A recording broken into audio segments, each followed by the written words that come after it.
Hey everyone, this is GameGuy682 and I'm going to review Paper Mario for the Nintendo 64 and the Wii Virtual Console. It's costs 1,000 Wii points, which is $10, in case you want to know. Now, this game is an RPG with Mario characters in it, and before I get onto the story, which is basically the main point, I'm going to get on the graphics first. Like, for this game came out later when the N64 was like almost gone, 2001, and basically the graphics are 3D with 3D and paper, so it's gotta look everything like paper, and it does look like paper and cardboard and everything. That's what's amazing about it. You can do moves like spinning, you can jump, you can use a hammer. You even have partners in this, and they all are paper or are cardboard, and the cardboard is basically 3D, and it looks amazing, in my opinion, for a paper type game. Now you have the standard stuff. You got stats, you got badges. Badges are like extra power-ups that you can add on, but you don't need to power up. You got items. You got party, spirits, and maps. Spirits are something for the story itself, which you have to collect, and the map is very handy, meaning you get to look to see where you want to go. Now party, there's lots of party members, which can be, each of them can be upgraded with more abilities, and they each have their own special things. For example, this guy who I have right here, you can use him by using the C stick or the right analog stick.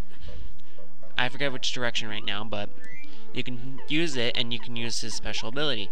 While the other things on the analog stick make, say, the top go down so you can see. You can make the items, you can make everything. The battle system, as right here, it means like you can jump, you can like attack and everything. And it's really smart, like for an RPG. I really have fun playing it, and I don't really like turn-based RPGs, just so everyone knows, but I really enjoy Paper Mario. And at the end, I should be getting star points, which, of course, because the enemy is weaker, you don't get star points, but pretty much that's pretty much what you get after you beat it. Now, there's dungeons in this game, but not what you think. It's not like Zelda dungeons. It's more like puzzles, and then you battle, then you puzzle, then you battle, and pretty much like that. And the bosses take a really long time to beat if you don't know how to beat them. But they're all worth it. They're all for a spirit, which will give you an extra item, which you won't see in this review, unfortunately, but they each give you different items, like different ways of attacking. And yeah,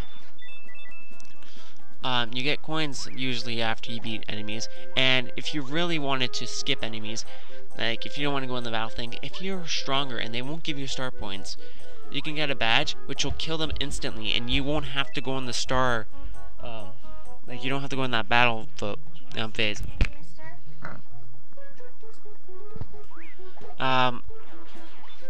Now this badge is something I really wanted since the beginning. And yeah, you can go in battle modes and everything. Each of your partners, they don't have health, but they can get knocked out in this. And this is an example of a badge right now. Multi-bounce, which makes you jump if you press A at the right time. You can also block by hitting A at the right time. Items are really handy when you need them. Sometimes you can't hold enough, so you have to drop one and pick it up again if you really wanted to get it. Now, story. Well, I should talk about controls. Controls are really simple in my opinion, but it's easier to do with an N64 controller than the classic controller, I found. So, yeah, and I have played this game for N64. What else?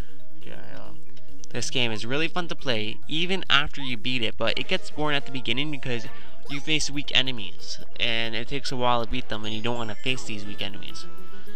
Now, story. This begins actually at your house. You get a letter, and Luigi reads it out loud, and it's to you.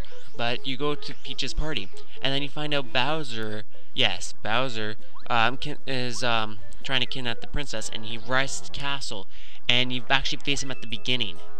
Of course, you lose, and you fly out the window, and you will experience later on. You'll wake up with these spirits, and they want your help, and yeah, that's pretty much how your adventure begins. Now, I don't want to spoil too much about the story because this RPG, like RPGs are usually around stories, so I don't really want to spoil it.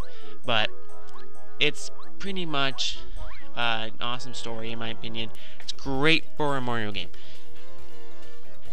Now, what else?